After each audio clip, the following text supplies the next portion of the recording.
Hello and welcome to all our viewers in Nigeria and around the world to a new cycle on Global Television. Coming to you live from Nigeria's capital, Abuja, I am Uyi Agmofwebe, reminding our viewers that Global TV is on DSTV, channel 365 and Star Times 276.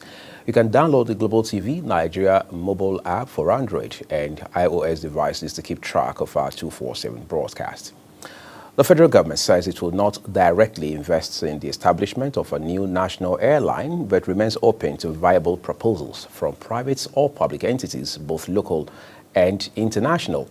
This clarification was made by Minister of Aviation and Aerospace Development, Festus Keyamo, in a post on his official X account, stating that government's focus is on creating a policy environment that supports the growth and sustainability of existing local airline operators rather than directly funding a national carrier project. The Sultan of Sokoto, His Eminence Mohammed Saad Abubakar III, has commended President Bola Tinubu for promoting religious tolerance in Nigeria, saying the move is responsible for the economic gains recorded across the country. The Sultan made the commendation at the commissioning of the Bola Ahmed Tinubu Darul Center for Islamic Studies in Kaduna, built and donated by the Director General of the Department of State Services, Tosin Ajayi. The Sultan, who urged Nigerians to de-emphasize religious and ethnic differences, stated that it was the ability of other economically successful countries to overcome these differences that led to their greatness. The North Central All Progressives Congress APC Forum has raised concerns over the worsening humanitarian crisis in Plateau and other parts of the country, blaming the Ministry of Humanitarian Affairs and Poverty Reduction for what it described as a poor and ineffective response. In a statement issued by its chairman, Saleh Zazaga, the forum accused the Minister of Humanitarian Affairs and Poverty Reduction, Professor Nantawe Yowada, of failing to rise to the occasion, particularly in his home state of Plateau, which continues to suffer from violent attacks by armed herdsmen and bandits. Said the former governorship candidate of the APC in Plateau State was appointed in October 2024 following the resignation of Senator Simon Lalong. The Federal Capital Territory FCT Minister Nyesom Wike says he is pulling out of all previous agreements reached to resolve the lingering crisis in the People's Democratic Party, PDP, vowing to fight on until justice is attained. FCT Minister said he had pointed out to Oyo State's Governor, Seyi Makinde, that he is the architect of the party's present problems. Wike said he told Governor Makinde that non-adherence to agreements reached is the bane of the party. Before any meaningful conversation begins in Igbo land, one sacred item must be presented, the kola nut, known as Oji Igbo. It symbolizes peace, respect, and hospitality, as well as carries deep cultural and spiritual meaning. Our correspondent, Amarachi Ibi, visited Avu Autonomous Community in Owerri West, where elders performed the traditional kola nut ritual and shared insights into its significance. In Igbo land, kola is very, very important to our what? Visitors. This is what we use in order to receive our visitors with a good word, mind, to show that we are happy. At the heart of every Igbo gathering lies a sacred ritual, the presentation and breaking of kola nut, known as Iwoji. This tradition unites families, honors visitors, and invites blessings. In our autonomous community, the ritual remains strong. Here, community elders gathered at the home of Okenze Nathan and Nadi to perform the ancient rites of Iwoji, the breaking of kola nut.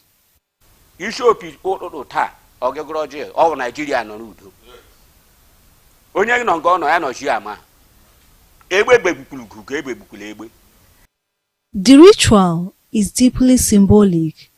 The kola nut is never cut with a knife, but broken by hand, and by only an elder or a titled man.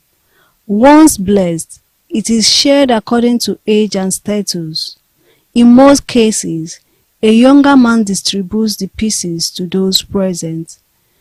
The sharing of kola nut follows age and rank, a teaching tool for respect and community structure.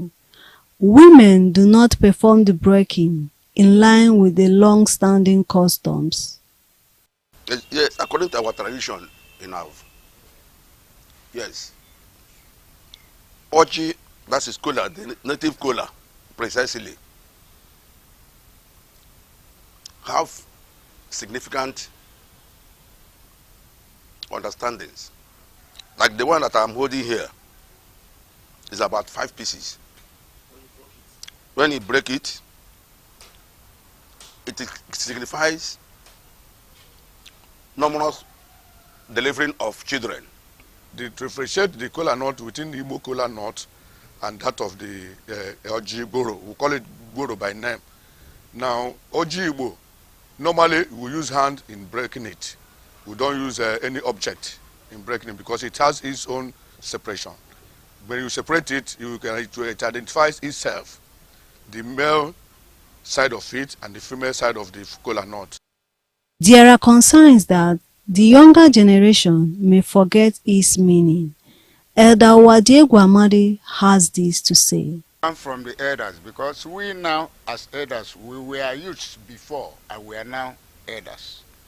We learned from our elders. That is why we have something to tell them. They should learn, otherwise they will grow without our tradition. From ancient time till today, Oji Igbo remains a living tradition, a symbol of identity and togetherness among the Igbo nation. As they say, the kola nut does not understand any other language apart from Igbo language. From our autonomous community, Amarachi Ibe, reporting for Global TV News. That's an integral part of the beautiful African culture. Thank you, Amarachi Ibe, for your reporting. Let's turn to other stories for you. Governor of Benue State, Hyacinth Alia, says he has no plan of leaving the ruling All Progressives Congress APC. In a statement by his Chief Press Secretary, Tesu Kula, the governor stated that the report that he was planning to leave the party due to the crisis within the Benue chapter is laughable and lame. Kola in the statement noted that Governor Alia's loyalty to the APC is not in doubt, stating that there is no form of crisis in Benue APC. Let's turn to Lagos State now, where the government has approved the advancement of local government staff who hold the diploma certificates in local government administration to level 12, a development announced by the chairman of the Local Government Service Commission, Kamal Bayewu. Bayewu stated this during a working visit to Shomolu local government area, stressing that the recognition removes barriers to career progression for local government employees. The diploma program is coordinated jointly by Lagos State University, LASU, and the Public Service Staff Development Center. The Joint Admissions and Matriculation Board, JAMB, has released the results of its receipts examination conducted for candidates affected by the technical error during the 2025 Unified Tertiary Matriculation Examination, UTME. In a statement released by its public communication advisor, Fabian Benjamin, the board announced the results, revealing that out of the 336,845 candidates rescheduled for the examination, 21,082 were absent. He said no explanation was provided for the high number of absentees. Niger State Governor Umar Bago has inaugurated a 20-year short-term development plan for the new Bida town. He disclosed this at a town hall meeting and stakeholders' engagement on the new Bida 20-year development plan organized by the Ministry of Lands and Survey in collaboration with the new Niger Development Project held in Bida. Governor Bago explained that the plan aims to strategically modernize the city in line with his administration's vision of urban renewal development across the state. The Nigerian Meteorological Agency, NIMET, has forecasts sunshine and cloudiness across the country from Sunday to Tuesday. NIMET's weather outlook released in Abuja expects sunny skies with patches of cloud today, with chances of morning thunderstorms over parts of Taraba State in the northern region. The agency predicted thunderstorms over parts of Sokoto, Kebbi, Kaduna, Taraba, Bauchi, Zamfara, and Adamawa states later in the day. This is Global Television. You're watching the live broadcast of News Cycle. When the rest of the news returns, United Nations envoy meets Cyprus president, pledges to build trust. Details coming shortly, plus business and sports stories for you on the other side of this break. Please stay with us.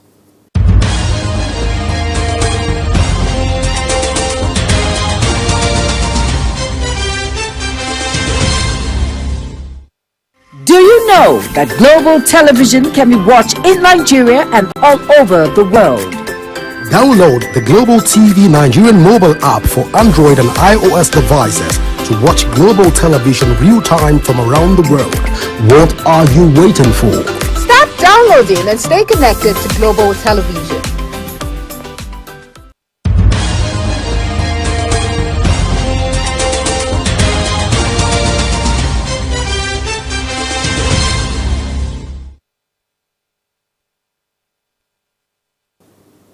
Well, thank you for staying with us. The second part of this news broadcast now returns with business, where Adamawa State government says it has increased its internally generated revenue IGR from 7 billion naira annually to 17 in 2025. The special advisor to Governor Amadu Fintri on Revenue Services, Chiwaren Abubakar, disclosed this in a live radio program aired on Adamawa Broadcasting Corporation in Yola, the state capital.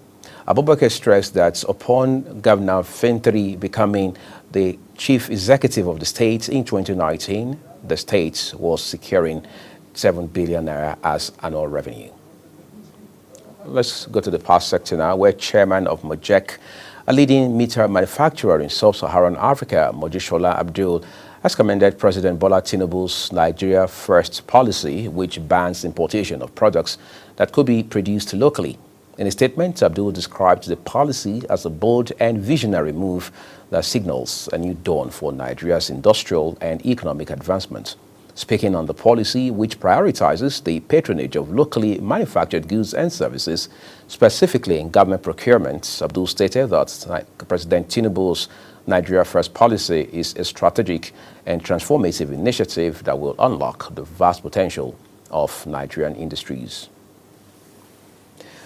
Socio-Economic Crisis and Accountability Project (SERAP) has filed a lawsuit against the Central Bank of Nigeria (CBN) over the failure to disclose the details of any direct payments to the 774 local government councils in Nigeria, including the amounts sent to each council. SERAP's suit followed a landmark judgment by the Supreme Court last July, which held that allocations from the Federation account with the CBN must be paid directly to democratically elected local government councils, and that no governor has the power to keep, control, or use the money meant for the councils. Let's take it beyond Nigeria now. Uganda Army spokesperson says the East African nation has suspended all military cooperation with Germany, claiming the German ambassador is engaged in what it described as subversive activities in the East African country. The escalation follows another statement which alleged some European diplomatic missions had been supporting negative and treacherous groups opposed to the government, which also signals out German ambassador Matthias Schur. It also comes as Uganda faces increasing international condemnation over its treatment of the opposition. Russia has intensified strikes on Ukraine with the highest number of drones and missiles launched in a single night yet. Ukrainian officials say at least 12 people, including 3 children, were killed and dozens injured. The attack was the second large-scale assault on the country in 48 hours, coming a day after the Ukrainian capital Kyiv suffered one of the heaviest assaults since the start of the Russian invasion. A newly appointed United Nations envoy for Cyprus says she will work hard to ensure concrete progress in measures to build trust between Greek Cypriots and Turkish Cypriots in hopes of reviving moribund talks to heal the island nation's half-century ethnic division. Maria Angela Hogan said her week-long stay in Cyprus aims to generate tangible results ahead of a July meeting in Geneva that will bring together UN Secretary General Antonio Guterres and Greek Cypriots and Turkish Cypriot leaders, along with top diplomats from Greece, Turkey, and the United Kingdom. We are agreeing that we have to work hard this month until the next meeting with the Secretary General in July, and to have some results in all the agreement that they had in the meeting in March. That was a very good atmosphere. The Secretary General continued to push for the Cyprus file, and I'm pleased to be here, and I am going to work very hard to have something concrete for July and to see what happens after. Trust-building measures include talks on opening new crossing points along a 180-kilometer UN-controlled buffer zone that divides a breakaway Turkish Cypriot north from a Greek Cypriot south, where the internationally recognized government is seated. Uyi Agmofwegbe, reporting for Global TV News. Now time to turn to the ever-exciting world of sports, where Rafael Onyedika and Club Brugge will aim to complete a domestic double in Belgium. The holders will host Royal Antwerp in their final game of the championship playoffs at the Johan Breujel Stadion. Bruges needs to win the game to stand a chance of winning a second consecutive title. Now the stage is all set for the Premier League final day clash between Nottingham Forest and Chelsea this evening. Nottingham Forest welcomed the Blues at City Ground as both teams battle for a top 5 finish on the last day of the Premier League match day 38 fixtures. The last time both teams met was last year in the reverse fixture. And still talking soccer, Real Madrid have confirmed Xabi Alonso will replace Carlo Ancelotti as their manager. The ex-Spain midfielder, who won the Champions League with the La Liga Giants in 2014, has signed a 3-year deal. Earlier this month, Alonso had revealed he would be departing Bayern Leverkusen at the end of the season. And that's a full cycle here on the news. A quick reminder that Global TV is on DSTV channel 365 and Star Times 276. Kindly follow us across all social media platforms using the Global TV NG, as well as other handles as you now see on the screen. We encourage you to download the Global TV Nigeria mobile app for Android and iOS devices so you can keep track of our 247 broadcasts. I am Uyi Agmofwegbe, thanking you for watching. I will see you soon.